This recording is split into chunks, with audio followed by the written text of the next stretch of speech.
A valiant comeback attempt fell just short, and the Gonzaga Bulldogs are once again in very unfamiliar territory. They need to win in Las Vegas, or they're going to risk missing the NCAA tournament. You are Locked On Zags, your daily podcast on the Gonzaga Bulldogs. Part of the Locked On Podcast Network. Your team every day.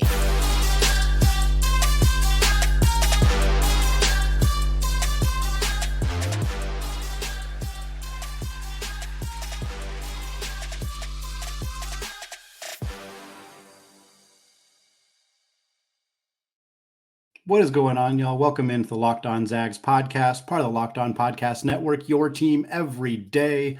I'm your host and longtime Gonzaga podcaster, Andy Patton, here to provide news and updates on all things Zag athletics, even on days like today after a tough loss for Gonzaga. Today's episode of Locked On Zags is brought to you by FanDuel. Make every moment more. Right now, folks, new customers can get $150 in bonus bets guaranteed when you place a $5 bet. So visit FanDuel.com/LockedOn today to get started.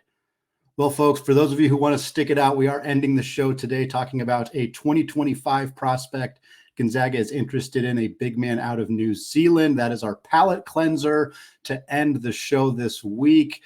But we got to talk about this game Thursday night, recording this shortly after Gonzaga falls a road loss to Santa Clara, the first time Santa Clara has beat Gonzaga since 2011. Mark Few still stuck on 699 career wins. Thought this was the opportunity for him to get to number 700. And for a while, it looked like the Zags were going to pull it off.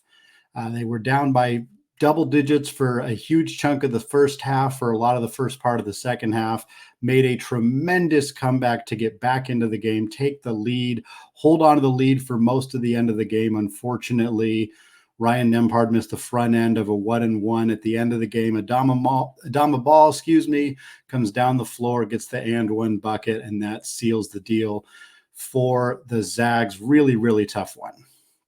A couple things we'll talk about here. We talked about this after the San Diego State game, thought that was going to be the end of Gonzaga's streak being an AP top 25 ranked team. They managed to stay in the top 25 for a couple more weeks. That streak is going to come to an end, even with the carnage that has been college basketball this week. For those who have not been paying attention, number 1, number 2, number 3, and number 5 all lost in a 24-hour period. Number 9 lost, Oklahoma Marquette. Number 11 lost, Colorado State lost to Boise State. There has been a tremendous number of top 25 ranked teams losing to unranked opponents on the road. It has been a trend this entire week. Gonzaga unfortunately fell victim to that same trend, but they will not be a top 25 team. That is less of the concern. The concern now is the concern we had after the San Diego State game, and is now more palatable than it's been in a long time.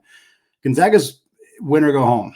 They're automatic qualifier or bust territory. The WCC is a one-bid league. There's pretty much no other way to look at it right now. Gonzaga's got to win in Las Vegas in the WCC tournament, or else their streak of making the NCAA tournament, which has been around since as long as Mark Few has been the head coach of the Bulldogs, that streak could come to an end if they don't win in Vegas. This is it. You know the situation. You know the deal. You still got 2 months to figure it out, work on your stuff, find a way to get some more consistent outside shooting.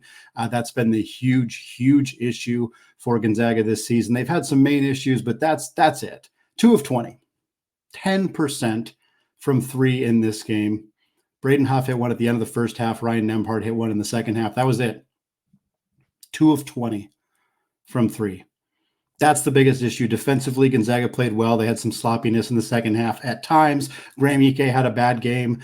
He got in foul trouble, some kind of phantom foul calls. It wasn't in any way, shape, or form the result or the cause of Gonzaga's loss. I don't want to get into that territory, but it was unfortunate that Graham was not able to play as much in this game, only had 5 points. Nolan Hickman, 4 points on 1 of 9 shooting for him. Really bad game from Nolan Hickman.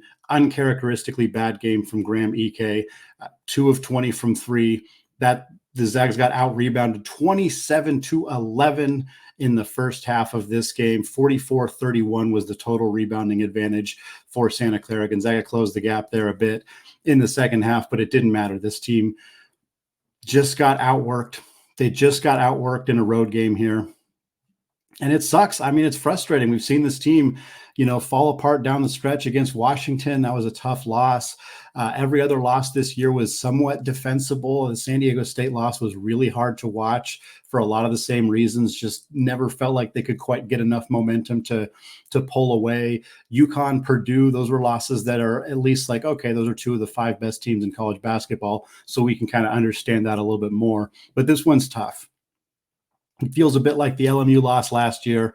Just the struggles that we saw from the team all year last year were what kind of caused them to lose that game against LMU. It's the same situation here. We knew what Gonzaga's issues were. It's not like it was a mystery that Gonzaga is a bad 3-point shooting team. It's not a mystery that they struggle to defend the perimeter at times. It's not a mystery that they don't have a lot of depth and they have fatigue issues. All those things are things we know, and yet they're seeming to not be able to overcome them.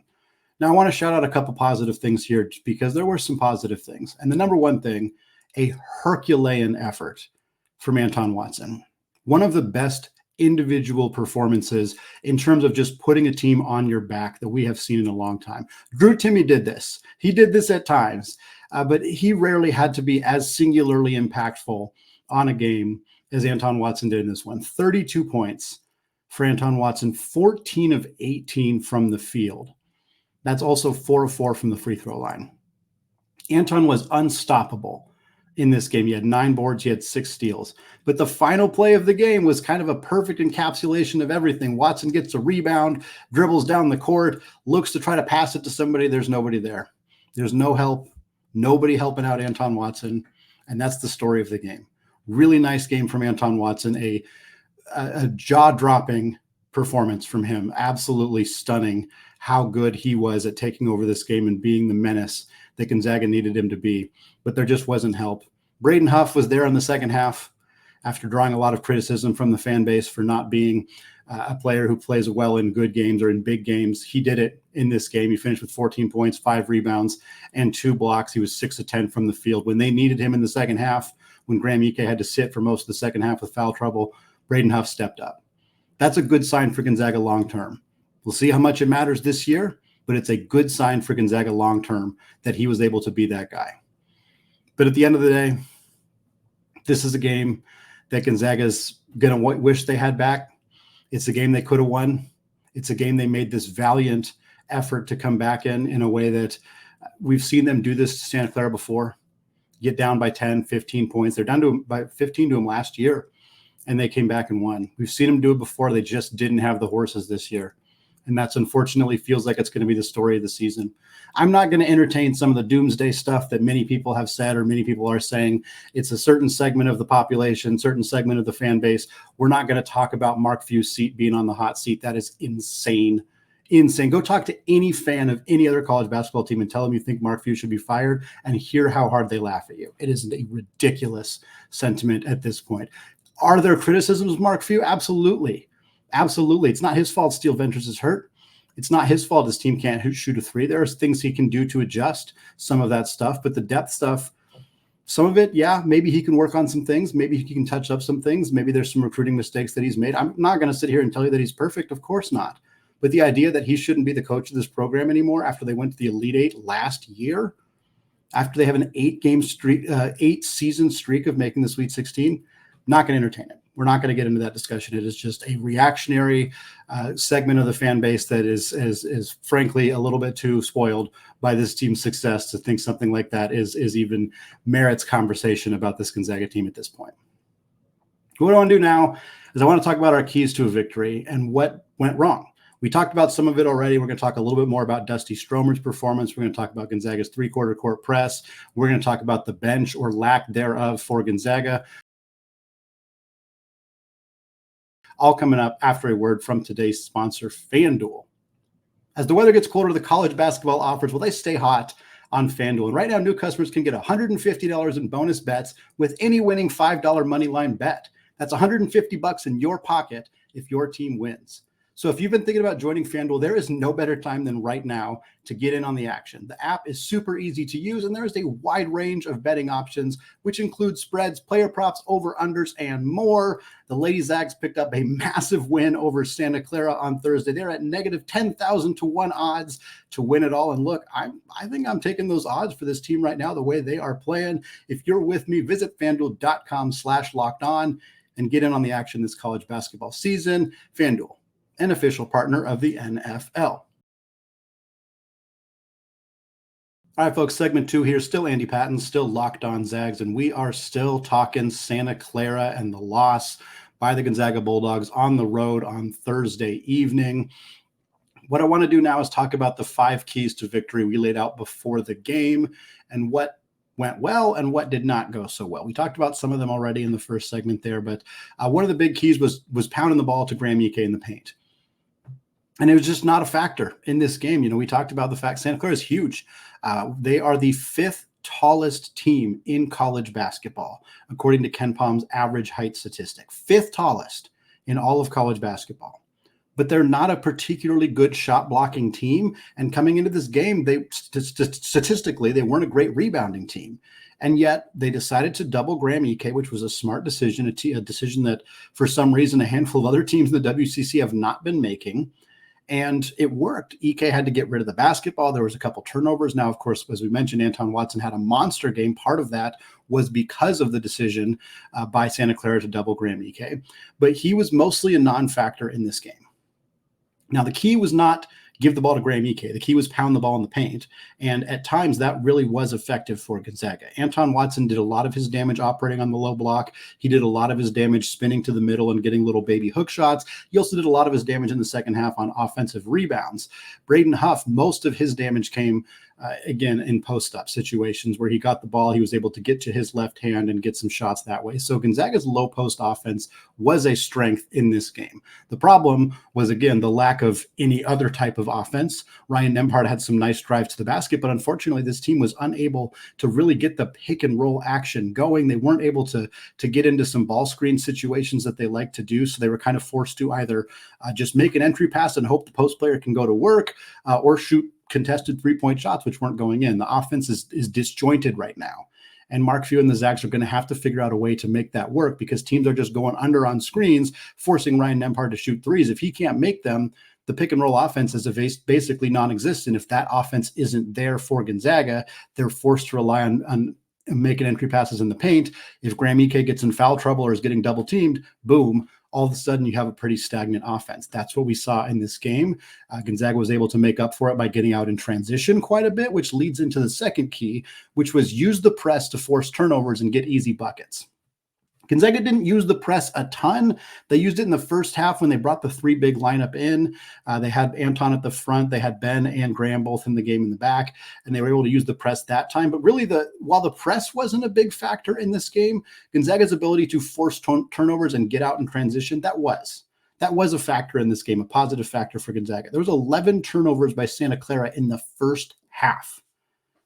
Gonzaga was one of 12 or what, I think it was one of 12 in the first half from 3. They were not playing well offensively at all. And meanwhile, they were still in the game. They're only down 6 at halftime. And it was exclusively because Santa Clara kept turning the ball over. Gonzaga got out rebounded by 16 in the first half and went 1 of 12 from 3. Those 2 facts alone shouldn't have you in pretty much any basketball game. And yet they were 2 possessions away and they erased that lead in the second half and took a lead for a huge chunk of the second part of the second half until they ended up squandering it at the end. But the reason for that was Gonzaga's tenacious defense in the first half. They played really hard. They forced a lot of turnovers. They got out in transition. Watson in particular had a lot of his buckets in the first half out in transition. The problem for Gonzaga, again, is that running this press and getting out in transition, it seems to be an issue of fatigue. They don't have the depth. They only played 7 guys in this game. The 5 starters, Ben Gregg, Braden Huff, that's it. No guard depth whatsoever with Luka Krajinovic hurt. Of course, with Steel Venters hurt. Junseok Yo did not play in this game. We saw nobody else. Just those 7 guys. And you saw players fatigued at the end. You see it be an issue when somebody like Graham Ike fouls out. The lack of depth on this team is going to be a significant problem for the rest of the season. There's no other way to look at it. And not being able to press as much as they want, even though it is effective, is one of many things that is being impacted by not having that depth. Another key was defending the perimeter, another thing that can be more challenging when you are fatigued. And we saw that late in the game. The Zags' overall perimeter defense wasn't terrible in this game. Santa Clara missed 19 threes. They shot 32% from three. They led the conference at 37% coming into the game. Overall, Gonzaga's perimeter defense, you have to say, was fine. 9 of 28 for three from Santa Clara. The problem is it got bad at the end. Santa Clara was able to stay in the game either by continuing to build a small lead, or every time Gonzaga tied the game, or every time Gonzaga got a small lead, that was when Santa Clara hit a three. And a lot of them came in situations where Gonzaga's defense was out of position. They were a step slow on the rotation. It was an issue we saw from Gonzaga a lot last year, where their rotations in transition defense in particular were just a step slow and guys got open threes. We saw that happen towards the end of this game. Adama Ball had a monster second half. He was really, really good in this game. He finished with 17 points on 7 of 16 shooting, 2 of 7 from three. That doesn't sound like a super, big performance necessarily, but he was constantly able to get towards the rim. He was able to get into the paint, make things happen from there. Sometimes it was dropping off passes to Tilly or somebody else down on the block. Sometimes it was just rising up over the defender and getting a lay in that way. Either way, he was a menace all game long for Gonzaga. He was really difficult for them to defend. And ultimately, his performance down the stretch is what caused Gonzaga to lose this game. Key number 4 was hoping that in the return to the state of California, his first time playing a college basketball game in his home state, that Dusty Stromer would have a huge game. He had the length on the perimeter to potentially be impactful against players like Adama Ball, like Carlos Marshall, like Tyree Bryan. And instead, Dusty Stromer didn't do it. He didn't get it done. I mentioned on Thursday's show that if Dusty doesn't score, it would be okay as long as he was impacting the game defensively, getting rebounds, knocking the ball loose, getting steals, helping Gonzaga get out in transition. But he didn't do any of that either. 0 of 2 from the field, 2 boards. That's it. Granted, he didn't play much. He didn't play huge chunks of the second half. He didn't have it. He was a step slow defensively. There was one possession in particular where he just lost his guy, who ended up getting a cross-court pass and hit an open three. It's freshman mistakes. It's freshman mistakes from a kid who is a freshman, a kid who wasn't expected to play this much. And I think that was something we talked about early in the year when we found out about the Steele Venters injury. Dusty looked good at the start of the season, and people said, it's going to be okay that we don't have Steele. It's like freshmen hit a wall. Freshmen struggle. They're not going to be good every game. You want to be able to bring a freshman along more slowly. Gonzaga does not have that luxury. They're not able to do that this year. And you see in games like this why it is a problem. This team cannot rely on Dusty Stromer for 20 to 25 minutes a night. In the future, maybe as soon as next year, they probably will be able to. And that's going to be great because he's going to be good. I really believe he's going to be good. But he wasn't in this game. And road games for true freshmen are difficult. True road environment, having a bigger role than he expected to. There's a lot of things that are causing these challenges for Dusty Stromer. But at the end of the day, Gonzaga doesn't have any other options. Mark Few does not feel that Yo is a better option for this team right now. Maybe he's wrong about that, but there's a reason he doesn't feel that he's the guy that comes into those games. But Dusty's not getting it done in ways that he needs to. He's making freshman mistakes. He's not contributing offensively. And I'm okay with him not contributing offensively if he's bringing something on the defensive end. But in this game in particular, he didn't. His lack of contribution is not what cost Gonzaga the game, but it didn't help either. Key number 5, we've touched on it throughout this entire conversation. We need more help from the bench. We're just not getting it. Braden Huff was great. 6 points in the first half, 8 points in the second half, finished with 14 points, 5 rebounds, 6 of 10 from the field. Really great performance from him. He blocked a couple shots. He was diving after loose balls. He was tough. He was physical. He did not look like he was being pushed around being impacted by the road environment. He looked mature. He looked like the player we've seen him be against the Jackson States and the Mississippi Valley States. This is one of the first times he showed up in a game like this. And that is huge for Gonzaga. It is huge for Gonzaga the rest of this season. It is huge for Gonzaga in the future. It is hard to look at positives in a game like this. It is tough to swallow the pill of what happened in this game. But Braden Huff's performance is a positive for Gonzaga in the short term and the long term. But there was no other bench performances. Ben Gregg had 5 rebounds and 2 steals. He didn't score a point. All of his field goal attempts came from 3. Was not getting around the rim, was not getting offensive rebounds, was not contributing offensively. He had 22 points against San Diego. He puts up a goose egg in this one. He also went 0 of 2 from the free throw line. Gonzaga was 10 of 14 from the free throw line, so that wasn't a weakness, but Gregg goes 0 of 2. Ryan Nembhard missed the front out of 1 of 1. And that's how you lose. That's how you lose the game. Tough stuff for Gonzaga. We're going to transition as best we can, but don't worry, we'll be back next week. We'll talk more about this loss. We'll talk more about the Gonzaga being out of the AP poll, what it means for them, what their path going forward. We're going to continue to have that conversation. It's not fun to talk about Gonzaga after a loss. It's not something I've had to do very often on this podcast because Gonzaga doesn't lose very often at the start of the year, but it is the reality of the situation we're in right now. So we're going to continue to have that conversation next week. But for now, we are going to transition to talk about an international big man that Gonzaga is pursuing in the class of 2025. Some exciting updates on this young man. All of that coming up after a word from today's sponsor, Game Time. If your New Year's resolution is to go out on the town more often in 2024, you need to check out Game Time, the fast and easy way to buy tickets for all of the sports, music, comedy, and theater events near you. With killer last-minute deals, all-in prices, views from your seat, and their best price guarantee, Game Time is exactly what you need. Folks shouldn't have to worry about when you're buying tickets to your next big event, and thankfully, Game Time has got you covered because they have deals on tickets right up to the start of the event and even an hour after it starts. Game Time is the place to find last-minute tickets. Take the guesswork out of buying tickets with Game Time right now. Download the Game Time app, create an account, and use promo code LOCKEDONCollege for $20 off your first purchase. Again, create an account, redeem code LOCKEDONCollege for $20 off. Terms apply. Download Game Time today. Last-minute tickets, lowest prices, guaranteed.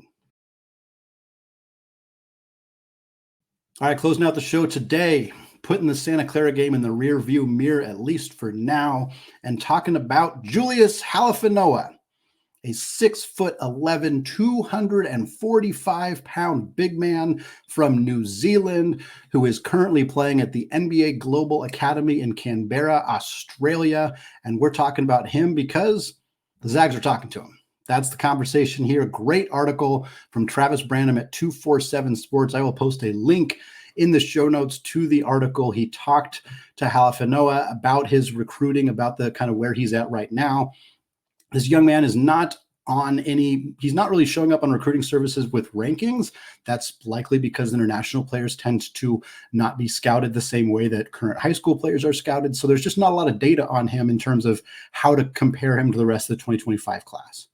Now, Branham has labeled him as a 4-star caliber talent, and I think that's the best that we're going to have to go off of right now, knowing what we know about the NBA Global Academy and the success of players coming from that particular institution, knowing what we know about the competition level he has faced, the videos that we have seen.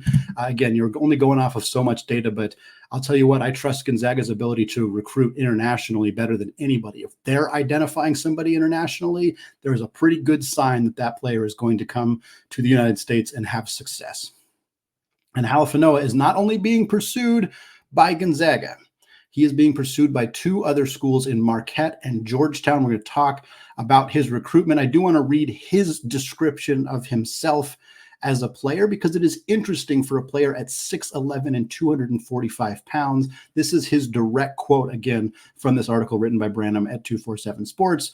Halifanoa says, "I think my game is about finding my open teammates. I play with my eyes up and always find my teammates. I can stretch the floor and score from all 3 levels. And I guess that's what makes my game different from other bigs my size. I think from a young age, I have never been a score first. I've always been pass first.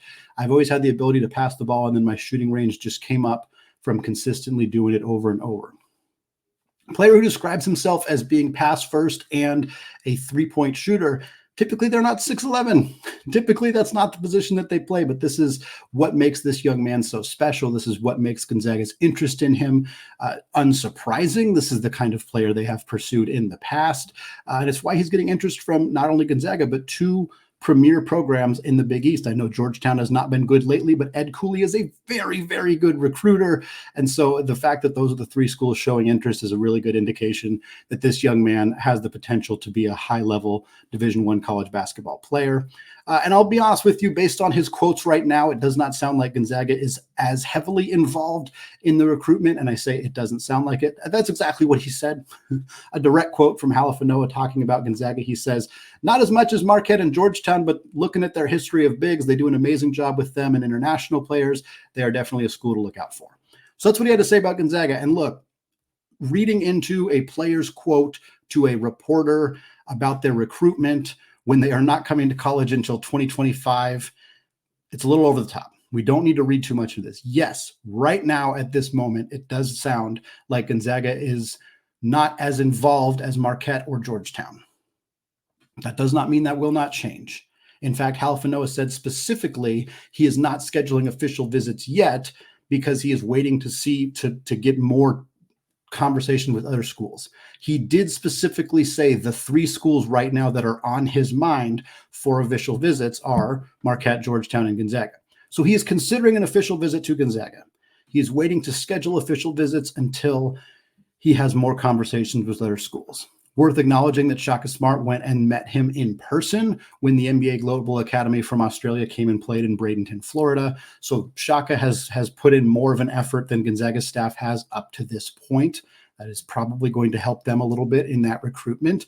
Georgetown, I don't know how seriously they have pursued him. Obviously, they are not on the same caliber as Gonzaga and Marquette from a basketball perspective right now. But again, Ed Cooley is a good recruiter, and perhaps he can make some noise here. Halifanoa could reclassify to 2024. He has not decided yet. A lot of international players do class up. It is not uncommon. For Gonzaga, they're not going to tell him what to do, certainly, but I don't think they really need him to reclass to 2024. For guards, that would make some sense. You want to get some guard depth in here sooner rather than later. For a big, next year, you're going to lose Anton Watson, but presumably you'll have Graham Ike, Braden Huff, you'll have Pavle Stosic, you'll have Ben Gregg back. The year after that, in 2025, Ben Gregg will be out the door, Graham Ike will be out the door. So you'll have more room for front court additions. In theory, that could be an advantage for Gonzaga in a recruitment of like, hey, we're really excited to have you in here. If you want to come in 24, great. You can, spend a year developing behind the scenes and step into a bigger role in 25. If you want to come in 25, great. You can compete for playing time right away.